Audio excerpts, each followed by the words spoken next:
En el día de hoy tocaremos uno de los temas más tergiversados de la Biblia. Y sí, hablaremos de los 144.000, los verdaderos 144.000. Vamos a identificarlos y vamos a buscar el motivo por el cual la Biblia nos habla de este selecto grupo en el final de los tiempos. Comencemos. Para entender este tema es necesario que usted comprenda dos cosas. Las lea, las estudie a conciencia, como muchos ya hemos hecho, y posteriormente las saque de su cabeza. La número 1 se llama la teología del reemplazo. Esta teología consiste en que Dios desecha a su pueblo y a partir de desechar a su pueblo, nombra una nueva nación espiritual y es esta nueva nación espiritual con la que Él cumple sus pactos. Lea la teología del reemplazo, vea quién la inventó y posteriormente deséchela.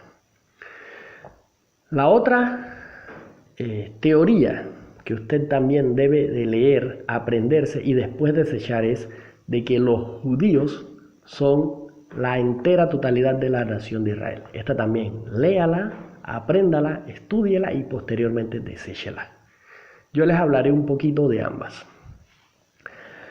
La teología del reemplazo consiste en que cuando murieron los apóstoles, los nuevos líderes religiosos, en su gran mayoría de origen gentil, buscaron más bien separar la fe cristiana de los pactos judíos o de la antigua nación del Israel bíblico.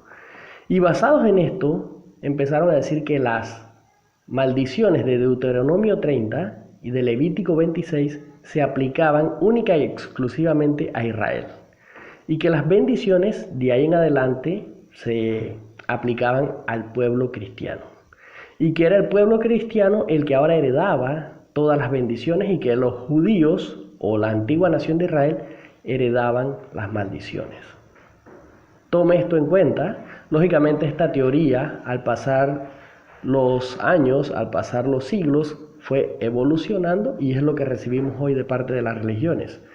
El hecho de que nosotros, los creyentes, somos el nuevo Israel espiritual. Esto también hablaremos más adelante, eso de espiritual, de espiritualizar las escrituras, de eso hablaremos más adelante también. La otra teoría que quería tocar es la de que los judíos son la nación de Israel. Pues si usted habrá leído la Biblia, se dará cuenta de que los judíos representan únicamente dos tribus, la tribu de Judá y la tribu de Benjamín. Y si bien es cierto, hay miembros dispersos de otras tribus, uno que otro, no se puede tomar como base para decir que los judíos constituyen la nación de Israel. Solamente son dos tribus, de hecho se llaman Judá. Entonces, para hablar de este tema de los 144.000 es necesario que nos remontemos a la historia de la nación de Israel. Desde el principio, desde el patriarca Abraham. Cuando Dios escoge a este patriarca y le dice que de él, o más bien de su semilla o de su simiente, bendeciría a todas las familias de la tierra. Y que sus descendientes serían como las estrellas del cielo y como la arena del mar. Pero también le promete que le dará a su descendencia la tierra de Israel o la tierra de Canaán, como se llamaba en ese entonces, para heredad perpetua. La palabra perpetua significa para siempre. Entonces, Dios hizo esta promesa con Abraham. No la puede abolir, porque Dios no puede mentir. Esta misma promesa se la hace también a Isaac y posteriormente a Jacob. Y esta misma promesa se la hace posteriormente a la nación de Israel. Lógicamente tenemos que decir que el que recibió la promesa de los ancestros fue Efraín. Es importante este nombre. Efraín es uno de los hijos de José. De hecho, el hijo menor de José, aunque posteriormente pasa a ser el principal. Continuemos. La nación de Israel es llevada a Egipto y pasa un periodo de 400 años. Posteriormente, en el primer éxodo, después hablaremos del segundo éxodo, que es el que viene, el Creador decide sacar a su pueblo de tierra de pecado y llevarlo a la tierra de la promesa. Sin embargo, cuando la nación de Israel estaba en la tierra de la promesa, faltó en muchas ocasiones a cumplir con la palabra de Dios. La palabra de Dios consiste en guardar sus mandamientos, de los cuales la gente o las religiones se han encargado de decir que no están vigentes. Señores, Dios no puede abolir su palabra. Y el Hijo de Dios mucho menos puede abolir su palabra, porque ellos no pueden mentir. Tenga eso claro. No pueden mentir. Si un Dios se atreve a abolir su palabra, entonces, ¿qué clase de seriedad tiene ese Dios? Son tergiversaciones y son malas interpretaciones que hemos recibido de parte de las religiones, y es hora de que usted saque eso de su cabeza. Continuemos con el mensaje. Posteriormente, estas tribus son gobernadas por los jueces. Los jueces cumplieron su trabajo de pelear por Israel y de mantener a Israel bastante unido, aunque en esta época cada quien hacía lo que le daba la gana. Posteriormente, los líderes de Israel se reúnen y van donde el profeta Samuel y le dicen que necesitan que les elija rey.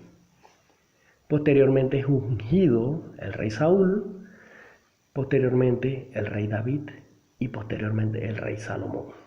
Estos tres hombres tienen la particularidad de que ellos gobiernan sobre toda la nación de Israel, sobre las 12 tribus de Israel. Las 12 tribus de Israel posteriormente sufren un cisma, cuando por culpa del pecado de Salomón, Dios decide dividir el reino en dos. Por medio del profeta Micaías, Dios le da, más bien mediante el ejemplo, o más bien mediante el uso de un manto, o de un talit, que es el nombre de ese manto, el profeta lo rompe en 12 pedazos. Le da 10 pedazos a un hombre llamado Jeroboam, y posteriormente se queda él con los 10 pedazos. O más bien, le da los 10 pedazos, disculpen el desliz nuevamente que acabo de tener, le da los 10 pedazos a Jeroboam en simbología de que le va a dar las 10 tribus a Jeroboam, pero no para que las pierda ni para que las trate mal, sino para que las administre, porque Dios estaba molesto con Salomón. Y le deja 2 a Salomón porque necesitaba mantener el cumplimiento de las promesas que le había hecho a David. También tenemos que tener claro de que la tribu de Judá era la que estaba destinada para traer al Mesías. Así que por estos dos motivos, Dios decide dejar a la tribu de Judá y a la tribu de Benjamín bajo mandato de la descendencia de David. Pero las otras 10 tribus se marchan y comienzan a ser dirigidas o regidas por los reyes de la nueva casa de Israel. Así se le llama de ahí en adelante, la casa de Israel. También recibe el nombre de Efraín y también comienza a recibir el nombre de el reino del norte. Usó algunos otros nombres, pero básicamente estos son los nombres más populares que recibió el reino del norte de Israel. El reino del sur se empezó a llamar como la casa de David, o Jerusalén, o Judá, o Judea en épocas griegas. Entonces, la casa de el norte, o el reino del norte, posteriormente es regida por reyes malvados. Y estos reyes pecadores normalmente hacían que la nación estuviera pecando. Dios levantó profetas, no uno, varios, y estos profetas normalmente anunciaban la deportación, anunciaban la calamidad, anunciaban los castigos anunciados en Deuteronomio 30 y en Levítico 26. Los anunciaban. Entonces, ¿qué fue lo que hizo Dios con estas tribus? Cumpliendo su palabra de que los iba a esparcir por todo el mundo, envió al rey de Asiria a que conquistara las 10 tribus. El reino de las 10 tribus cae, es deportado a Asiria, no a Babilonia, y nunca regresaron. ¿Qué ocurrió con las 10 tribus? Pues se gentilizaron. Y con la llegada de los musulmanes, tuvieron que salir corriendo, tuvieron que salir huyendo. Y muchos fueron a parar a la nación de España. ¿Es un recorrido largo? Sí, pero lo hicieron. Se fueron hasta Europa caminando o de cualquier medio, pero se fueron hasta Europa. Paradójicamente, Europa después conquista América, llevándose la descendencia de Abraham hacia América. No digo que todos los europeos tengan ascendencia israelita, eso no es lo que estoy diciendo. Lo que estoy diciendo es que la casa de Israel o las 10 tribus perdidas se regaron por todo el mundo y gran cantidad en Europa, sobre todo en España. Esta es la explicación de por qué el profeta Jonás quería irse huyendo a España, a Tarsis. Y también es la explicación de por qué se arrepintieron todos los ninivitas. Los ninivitas no se arrepintieron porque los ninivitas del futuro, actual Irán, se vayan a arrepentir. Eso no es lo que está diciendo. Irán representa una de las 10 cabezas de la bestia. Lo que nos está es haciendo un simbolismo de que la nación de Israel, que fue deportada hacia esta región de Asiria, de Nínive, posteriormente se va a arrepentir toda. Entonces es necesario que identifiquemos quiénes son estas personas y por qué los 144.000 serán elegidos de los descendientes de estas personas. Entonces, ¿quiénes son? Hay que identificarlos. Es muy importante identificarlos. Y sí, aunque usted no lo crea, usted no mire para otro lado, lo estoy señalando a usted, me señalo a mí y señalo a todos los creyentes alrededor del mundo. Con el pasar de muchos años, la casa de Israel fue mestizada y fue perdida entre todas las naciones. Pero la promesa de Dios de que al final de los tiempos los va a despertar, los va a llamar, los va a elegir y les va a abrir los ojos y de alguna manera entenderán cuál es su verdadero origen, se está cumpliendo.